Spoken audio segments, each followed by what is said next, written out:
love cannot But we be still have to keep the social distance. Obviously. Don't touch it. Ew. Well, because of everything going on, we had to postpone my wedding shower and also our wedding, and it's disappointing, but it's an understandable thing. And we know there's a lot of people who've had to postpone things and cancel things, and we just want you to know right now that we feel you, and we're gonna get through this together. And so in our next video, we are gonna open some presents just to bring a little bit of the joy back. But even though we're postponing the wedding and everything else, like, we're not postponing our love, because like that just goes on and on. You can't push that. Like, it's just always there. So love. Nah, you can't. Yeah. You also just we're gonna open those gifts because we want to share the joy with you, not because we've been staring at these boxes dying to know what's inside of them. That's not why. It's not we want to share the fun. It's not out of impatience. We want to share the fun with you.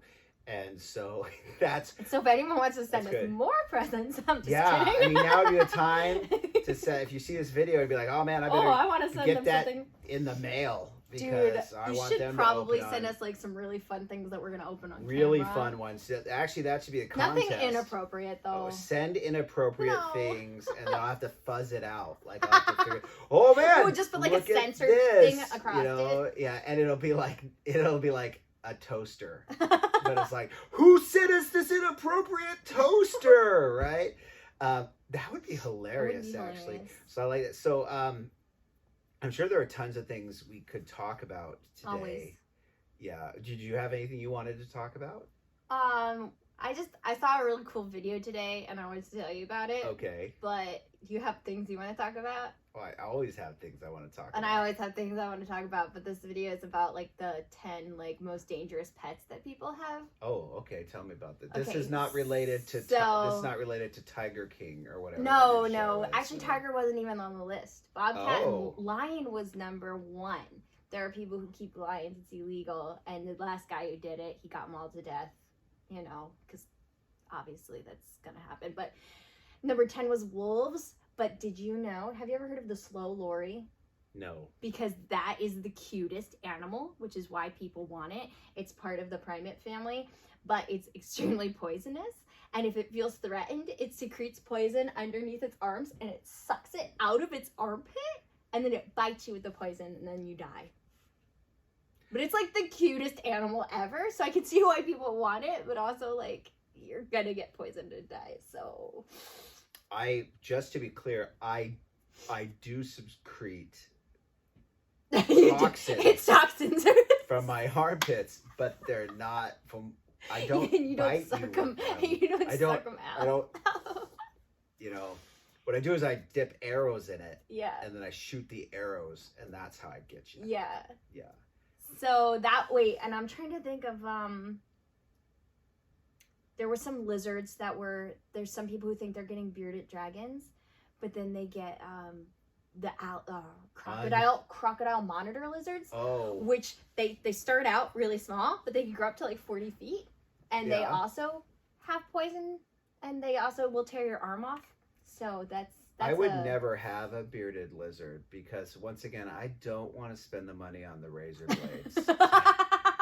I know, right? Like, it's definitely an added. I just let him grow it out. Then he'd be walking on his beard. And it would just be absolutely ridiculous all the time. I completely understand that. What is... Wait. Number 2 was a bear. There's people who have pet bears. There's this husband and wife. And we're sure gonna have a picture. There's a picture right there of this. There's a husband and wife in Russia. Who have a bear that they've raised since it was 3 months. It's 23 and it's living with them, and they have like family photos with the bear and stuff, and it's like, it's a dangerous pet. It's a freaking bear. I don't believe you, because first of all, Russia's not a real country, so you got to use like we'll come up with a better name for a country than Russia. Okay, I mean just Yugoslavia. I don't know. Please. Buffalo. Almost as good as my butter nutter cheese burrito. We're really bad at thinking of names at this. Well, yeah. Moment. So deadly pets. I would say right now, parents are probably discovering that some of their children are deadly pets. funny. You know, it's yeah, it is funny. But sadly poor true. kids, right? Actually, I feel bad for the kids, but I also feel bad for the parents, specifically the parents that had tricked their children into believing that the parent was smart. But that was before the parent had to educate the child. Yeah. And now that it's like, oh, we're 5 minutes into this and I don't know what I'm doing. Is it I before E except after we? Like, what is that? Like, plus with the new math. 2 plus 2, go sweep the floor. Yeah, the new math. Don't talk about the new math. But I literally just saw today on a Facebook post that my friend was like, after trying to help my son with his homework, me and my husband were at a loss. He's in 5th grade, and he's like, didn't you guys pass 5th grade? Like, he doesn't understand why they can't help him. And it's like, yeah, but that was how many years ago? And it's if you don't use it, you kind of lose it. So I feel you, parents. I'm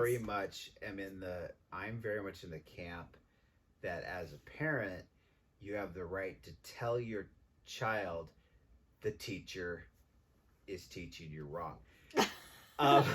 When it comes to math specifically, because I'm just like, I don't you shouldn't change math. Okay? Like, math shouldn't change. I feel like we're getting political now. Yeah. Okay? I feel like being political for a moment. I feel like in Washington, they're using some of this newfangled math to figure out how to work out the thing. I know that I shouldn't talk about it, but I'm gonna. Okay? It's the greatest stimulus package ever and everything.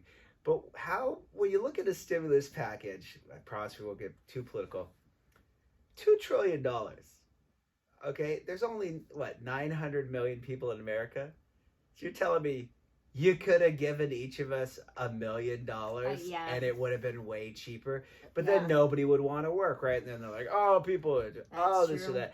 I get it. How about you just cancel my debt? It would have been cheaper. And the majority of us would still have some of that $1 million, whereas I think they're afraid that some people might just spend it all in one place, like my mom used to say, burned a hole in your pocket. So maybe that's why they didn't do it. I promise you, if you give me $1 million, President Trump, I will hold on to it and save it and invest it. She promises I promise that. She's not one of those kids that didn't even have 2 nickels to rub together. Like, she got those nickels working hard, and then she kept them. And I saved them under my mattress. When other kids were like, oh man, I wish I could go to the 5 and dime, and you're like, well, Jimmy, if you had these 2 nickels, you could, stuff like that. That's what I sounded like. That is back when when I went to the 5 and dime. Yeah, then the Depression hit, and things got rough, right? Speaking of rough things, okay, we're talking about getting a dog. Ruff. I get it. This is my dad joke. Thank you. It was kind of mine. Well, high five. Distance. Distance high five. But we want to rescue a dog. And we're in a disagreement because Maria wants to get one from a dog rescue, like a shelter. And I just want to, when I see a person who doesn't deserve a dog, with them walking down the street, I feel like I should be able to stop my car, get out, run over there, and you'd be like, rescue, and grab that poor dog with that sucky human. It's funny because I feel that way when I see certain people with kids. Whoa. Sorry. Whoa. Keep going. Moving on. Puppy. It's a metaphor. The whole thing's a metaphor. Yeah. Okay. So. Okay. But yeah, we do want to adopt a puppy. Just a little FY for people. FY. FY. For you. This is for you. You can pay me later. It's not always the best. It's funny every once in a while when you post on Facebook when you've parent failed. But during quarantine, if you're parent failing constantly, don't keep posting. Why? I want to know. Because Facebook will give your information over to the government. That is usable in a court of law. Yeah, but nobody's taking your scuzzy kids right now because they might have COVID. I know, but when it's all said or done, they're not. I'm gonna have to be like, rescue, because your kid. Your kid's fine. You know who I'm talking to. Parents are doing a great job. We'll tag you later. Some of you are doing a great job. We know you're making all the effort. some of you are making effort. Some of you are learning to make your own coffee, which... Or having your kids learn how to make you coffee. Actually, I was thinking about that today. I was like gonna start texting students to be like, hey, did you learn to do your own laundry yet? You know, hey, did you learn to make PopTarts? How difficult is it to make PopTarts? There shouldn't be more than like open, insert, like, and then you take them out. But you have to push the thing down first, otherwise they're... So they had that kid that was just, that he one was just kid watching it, just like, standing there looking working? at the toaster, and then he was like, Siri, make the toaster toast. And Siri was like, oh man, this kid, you're not smart enough to have a smartphone. It's bad. Your phone's smarter than you, that's a problem. Yeah, rescue!